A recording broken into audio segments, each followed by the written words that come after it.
युद्ध के समय जब सेनाएं आमने सामने खड़ी हो गई तो अर्जुन के विषाद को दूर करने के लिए योगेश्वर श्री कृष्ण ने गीता का उपदेश दिया, जो आज भी व्यावहारिक जीवन की समस्याओं के लिए समाधान कारक है। पहला, साहसी होना। कायरता चाहे वह करुणा जनित हो या भय जनित, अतः अपने तत्व और अधिकारों की रक्षा के लिए हमेशा तैयार रहना चाहिए। अन्याय का सदैव प्रतिकार करना चाहिए और पलायन नहीं पुरुषार्थ का चयन करना चाहिए। दूसरा, कर्मठ होना। केवल मनुष्य को ही यह सौभाग्य प्राप्त है कि वह नए कर्म करने के लिए स्वतंत्र है, जिससे उन्नति के शिखर पर आरूढ़ होकर उपलब्धियों के कीर्तिमान रचकर इतिहास में अद्वितीय स्थान प्राप्त कर सकता है। अतः अकर्मण्य नहीं कर्मठता से कार्य करते रहना चाहिए। तीसरा, स्वविवेक से निर्णय लेना। सलाह और विचार विमर्श तथा मार्गदर्शन भले ही सबसे लेते रहें, लेकिन निर्णय स्वयं की बुद्धि से लेना चाहिए। श्री कृष्ण ने अर्जुन को पूरा ज्ञान देने के बावजूद यह स्वतंत्रता दी थी कि वह स्वविवेक से निर्णय ले और कार्य करे। पराश्रित नहीं स्व आश्रित होने का आह्वान कर व्यक्ति को स्वावलंबी एवं आत्मनिर्भर बनने का संदेश दिया है। चौथा, मधुर और हितकर वाणी। तप 3 प्रकार के बताए गए हैं, शरीर, वाणी और मन। तीनों का उपयोग लोकहित में करना चाहिए। वाणी मनुष्य की सबसे अच्छी मित्र है। इससे व्यक्ति सारे संसार को अपना मित्र बना सकता है या शत्रु बना सकता है। अतः बोली की महत्ता, शब्दों का प्रभाव और वाणी को नियंत्रित और मर्यादित रखें। पांचवा, दुर्गुणों का त्याग करना। पाखंड, घमंड, अभिमान, क्रोध, कठोर वाणी और अज्ञान, इनसे मनुष्य को दूर रहना चाहिए। सद्गुणों को अपने जीवन में उतारना चाहिए, जिससे जीवन में परम शांति का अनुभव होता है। छठवां, ज्ञान विपासु और जिज्ञासु होना। सच्चा ज्ञान आसानी से नहीं मिलता, क्योंकि केवल सूचनाओं को पढ़कर ज्ञानी नहीं बना जा सकता। इसके लिए विशेषज्ञों के पास तथा विधा पारंगतों के पास विनम्रता और श्रद्धा पूर्वक हमें जाना चाहिए। तभी सही लक्ष्य एवं वास्तविक शिखर स्पष्ट दिखाई देने लगेगा। इस संसार में ज्ञान के समान पवित्र करने वाला दूसरा कोई साधन नहीं है। ज्ञान के प्रति जिज्ञासा होगी तभी ज्ञान प्राप्त होगा, क्योंकि शांति साधनों से नहीं ज्ञान से प्राप्त होती है। सातवां, व्यावहारिक ज्ञान में कुशल। मनुष्य को व्यवहार करते समय बहुत सावधानी रखना चाहिए, क्योंकि जैसा व्यवहार करोगे वैसा ही तुम्हारे साथ भी होगा। आठवां, निर्भय होना। निर्भीक होकर कर्म करने से असफलता भी कीर्ति, यश और मान दिलाती है। भयग्रस्त मन मस्तिष्क से किए गए काम में सफलता मिल भी जाए तो वह सम्मानीय वंदनीय नहीं हो सकती। 9वां, व्यक्तित्व का विकास। आदर्श व्यक्तित्व वाला व्यक्ति विपरीत परिस्थितियों में विचलित नहीं होता।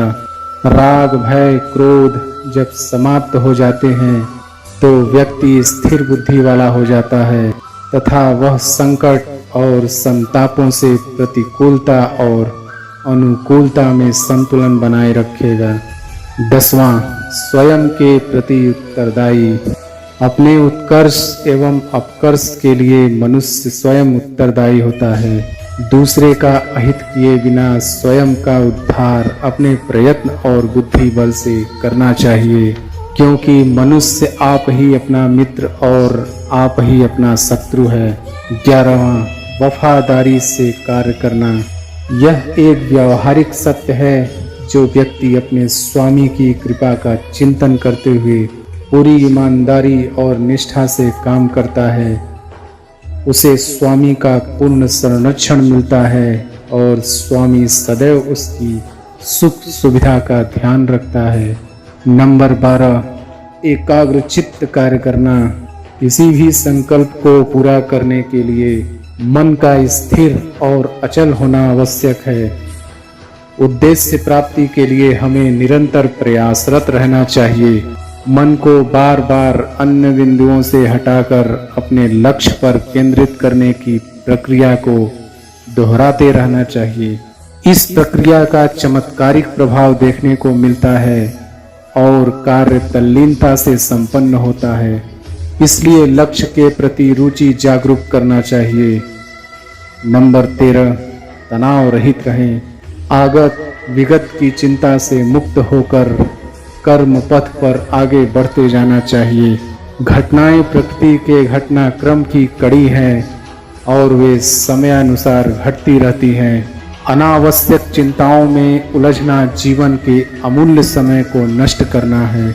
इसलिए तनाव रहित होकर अपना कर्म करते जाना चाहिए। नंबर 14, प्रकृति और पर्यावरण की रक्षा। पृथ्वी, जल, वायु, आकाश, अग्नि, वनस्पति आदि जीवन के आधार स्तंभ हैं। इनके बिना जीवन संभव नहीं और हमारी संस्कृति में इन्हें देवता माना गया है। सृष्टि में साम्य बनाए रखने के लिए जीवन, जगत एवं प्रकृति में साम्य जरूरी है। इसलिए प्रकृति का सम्मान करो और पर्यावरण को प्रदूषण से मुक्त करो। नंबर 15, स्वकर्म को प्राथमिकता। दूसरे का कर्म यदि अपने कर्म से श्रेष्ठ भी प्रतीत हो तो भी अपना कर्म त्याग कर उसे अपनाने के लिए आतुर नहीं होना चाहिए। अपने कर्म में प्रवीणता हासिल करके उसी में अपनी पहचान बनानी चाहिए। स्वकर्म को करते हुए ही सिद्धि प्राप्त की जा सकती है। नंबर 16, संचय वृत्ति का त्याग। जीवन में परोपकार और समाज कल्याण का व्रत भी लेना चाहिए, क्योंकि मनुष्य जो भी अर्जित करता है उसमें समाज का योगदान होता है। इसलिए समाज का भी उस पर अधिकार है। इसलिए उसका कुछ अंश समाज सेवा में भी लगाया जाना चाहिए। यह एक आदर्श समाजवाद का उदाहरण प्रस्तुत करता है। नंबर 17, राग द्वेष रहित जीवन। किसी भी प्राणी से राग द्वेष न रखें, बैर भाव रहित होकर रहो, सभी प्राणियों का कल्याण करो। ये तीनों सूत्र 3 महामंत्र हैं जिनके आचरण करने से व्यक्ति और समाज शांत और सुखी रहेगा। क्योंकि बैर भाव, राग द्वेष सारे झगड़े फसाद की जड़ है। नंबर 18, कठोर प्रभावी नीति से प्रतिद्वंदता का सामना। 2 प्रकार के व्यक्ति होते हैं, सज्जन और दुर्जन। जब तक सज्जन जागरूक और सक्रिय होते हैं तब दुष्ट अपनी दुष्ट प्रवृत्तियों से समाज को त्रस्त नहीं कर पाते, लेकिन सज्जनों की थोड़ी सी निष्क्रियता और उदासीनता दुष्टों का प्रभाव बढ़ाने लगती है। फिर सज्जन बचाव का मार्ग अपनाने लगते हैं और हताश और निराश होकर सद्कार्यों को छोड़ समाज को दुष्टों के भरोसे छोड़ देते हैं। दुष्टों पर नियंत्रण रखने और अपना कार्य जारी रखने के लिए कठोर और प्रभावी नीति अपनानी चाहिए। नंबर 19, स्वस्थ तन स्वस्थ मन। जीवन में प्रगति के लिए मन मस्तिष्क के साथ साथ तन का स्वस्थ रहना भी जरूरी है। कोई भी कार्य शरीर के द्वारा किया जाता है। यदि शरीर अस्वस्थ है तो वह कभी भी कोई कार्य नहीं कर पाएगा। अतः शरीर साधना बेहद जरूरी है। नंबर 20, कर्म और लोक कल्याण में समन्वय। जीवन में यदि सफलता चाहते हैं तो कर्म और लोक कल्याण में समन्वय जरूरी है, तभी जीवन का समग्र विकास हो पाएगा। दोनों में से यदि कोई एक ही कार्य करते रहें, या तो लोक कल्याण या कर्म, तो दोनों ही स्थितियां कभी भी आदर्श नहीं मानी जाती। इसलिए इनमें सामंजस्य होना जरूरी है। नंबर 21, चारित्रिक बल से आदर्श नेतृत्व।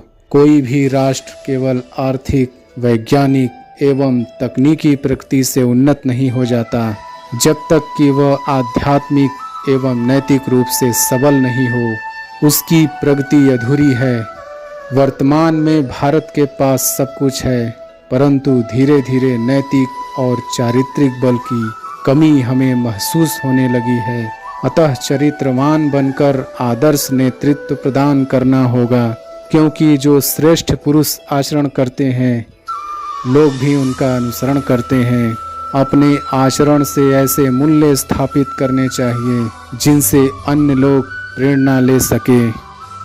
मुश्किल नहीं है कुछ दुनिया में, तू जरा हिम्मत तो कर, ख्वाब बदलेंगे हकीकत में, तू जरा कोशिश तो कर। हिम्मत मत खोना, अभी बहुत आगे जाना है। जिन्होंने कहा था तेरे बस का नहीं, उनको भी करके दिखाना है। इंसान असफल तब नहीं होता जब वह हार जाता है, बल्कि असफल तब होता है जब वो ये सोच लेता है कि अब वो जीत नहीं सकता। काम करो ऐसा कि एक पहचान बन जाए, हर कदम ऐसा चलो कि निशान बन जाए। यहाँ जिंदगी तो हर कोई काट लेता है, जिंदगी जियो इस कदर की मिसाल बन जाए। ये जिंदगी हंसी है, इसे प्यार करो, अभी है रात तो सुबह का इंतज़ार करो। वो पल भी आएगा जिसकी ख्वाहिश है आपको, रब पर रखो भरोसा, वक्त पर एतबार करो। लक्ष्य को पाने के लिए यदि हम तन मन और धन लगा देते हैं, सच कहता हूँ दोस्तों, कुंडली के सितारे भी अपनी जगह बदल देते हैं। वक्त से लड़कर जो नसीब बदल दे, इंसान वही जो अपनी तकदीर बदल दे। कल क्या होगा कभी मत सोचो, क्या पता कल वक्त खुद अपनी तस्वीर बदल ले। हवाओं के भरोसे मत उड़, चट्टानें तूफानों का भी रुख मोड़ देती हैं। अपने पंखों पर भरोसा रख, हवाओं के भरोसे तो पतंगे उड़ा करती हैं। बेहतर से बेहतर की तलाश करो, मिल जाए नदी तो समंदर की तलाश करो। टूट जाता है शीशा पत्थर की चोट से, टूट जाए पत्थर ऐसा शीशा तलाश करो। जिंदगी बहुत हसीन है, कभी हंसाती है तो कभी रुलाती है, लेकिन जो जिंदगी की भीड़ में खुश रहता है, जिंदगी उसी के आगे सिर झुकाती है।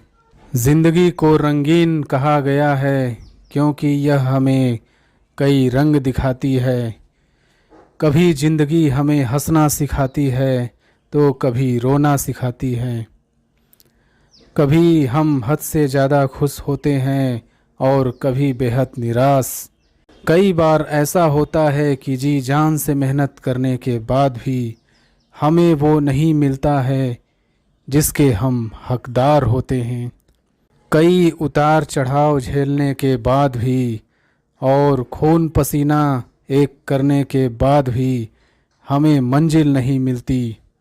कौन है बाजीगर, वो जो अपने हौसले और दमखम पर हारी हुई बाजी भी अपने हक में पलटने का दम रखता है। जिंदगी कई कदमों पर हमारी परीक्षा लेती है और ऐसे मौके भी आते हैं जब आगे बढ़ते हुए हमारी हिम्मत छूटने लगती है। मुश्किलों से भाग जाना आसान होता है, हर पहलू जिंदगी का इम्तिहान होता है।